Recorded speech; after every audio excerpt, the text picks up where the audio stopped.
जब भी देश के इतिहास में महान राजाओं के बारे में बात होगी तो शेर-ए-पंजाब महाराजा रणजीत सिंह का नाम इसमें जरूर आएगा। महाराजा रणजीत सिंह का जन्म महासिंह और राज कौर के परिवार में पंजाब के गुजरांवाला, अब पाकिस्तान, में 13 नवंबर 1780 को हुआ था। छोटी सी उम्र में चेचक की वजह से महाराजा रणजीत सिंह की एक आंख की रोशनी चली गई थी। जब वे 12 साल के थे तभी उनके पिता चल बसे और राजपाट का सारा बोझ उन्हीं के कंधों पर आ गया। उस समय पंजाब प्रशासनिक तौर पर टुकड़े टुकड़े में बंटा था। इनको मिसल कहा जाता था और इन मिसल पर सिख सरदारों की हुकूमत चलती थी। रणजीत सिंह के पिता महासिंह सुकरचकिया मिसल के कमांडर थे, जिसका मुख्यालय गुजरांवाला में था। महाराजा रणजीत सिंह ने अन्य मिसलों के सरदारों को हराकर अपने सैन्य अभियान की शुरुआत की। 7 जुलाई 1799 को उन्होंने पहली जीत हासिल की। उन्होंने चेत सिंह की सेना को हराकर लाहौर पर कब्जा कर लिया। जब वे किले के मुख्य द्वार में प्रवेश किया तो उन्हें तोपों की शाही सलामी दी गई। उसके बाद उन्होंने अगले कुछ दशकों में एक विशाल सिख साम्राज्य की स्थापना की। इसके बाद 12 अप्रैल 1801 को रणजीत सिंह की पंजाब के महाराज के तौर पर ताजपोशी की गई। गुरु नानक जी के एक वंशज ने उनकी ताजपोशी संपन्न कराई। महज 20 साल की उम्र में उन्होंने यह उपलब्धि हासिल की थी। इसके बाद 1802 में उन्होंने अमृतसर को अपने साम्राज्य में मिला लिया और 1807 में उन्होंने अफगानी शासक कुतुबुद्दीन को हराकर कसूर पर कब्जा किया। रणजीत सिंह ने अपनी सेना के साथ आक्रमण कर 1818 में मुल्तान और 1819 में कश्मीर पर कब्जा कर उसे भी सिख साम्राज्य का हिस्सा बन गया। महाराजा रणजीत ने अफगानों के खिलाफ कई लड़ाइयां लड़ीं और उन्हें पश्चिमी पंजाब की ओर खदेड़ दिया। अब पेशावर समेत पश्तून क्षेत्र पर उन्हीं का अधिकार हो गया। यह पहला मौका था जब पश्तूनों पर किसी गैर मुस्लिम ने राज किया।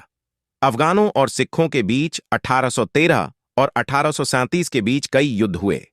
1837 में जमरुद का युद्ध उनके बीच आखिरी भिड़ंत थी। इस भिड़ंत में रणजीत सिंह के एक बेहतरीन सिपाह सालार हरि सिंह नलवा मारे गए थे। इस युद्ध में कुछ सामरिक कारणों से अफगानों को बढ़त हासिल हुई और उन्होंने काबुल पर वापस कब्जा कर लिया।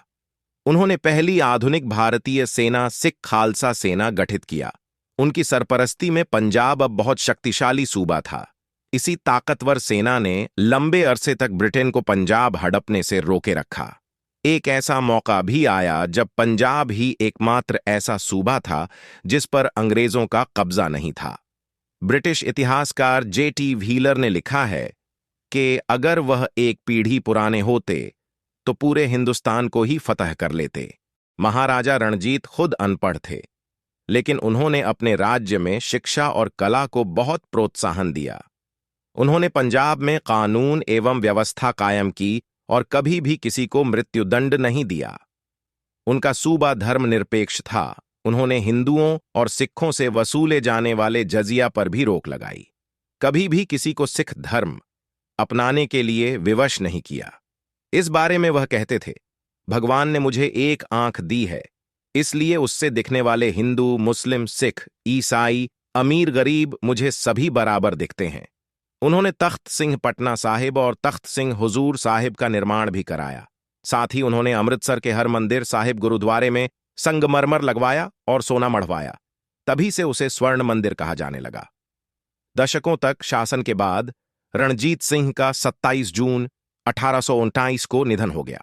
उनके बाद सिख साम्राज्य की बागडोर खड़क सिंह के हाथ में आई। रणजीत सिंह के मजबूत सिख साम्राज्य को संभालने में खड़क सिंह नाकाम रहे। शासन की कमियों और आपसी लड़ाई की वजह से सिख साम्राज्य का पतन शुरू हो गया। सिख और अंग्रेजों के बीच हुए 1845 के युद्ध के बाद महान सिख साम्राज्य पर अंग्रेजों का कब्जा हो गया।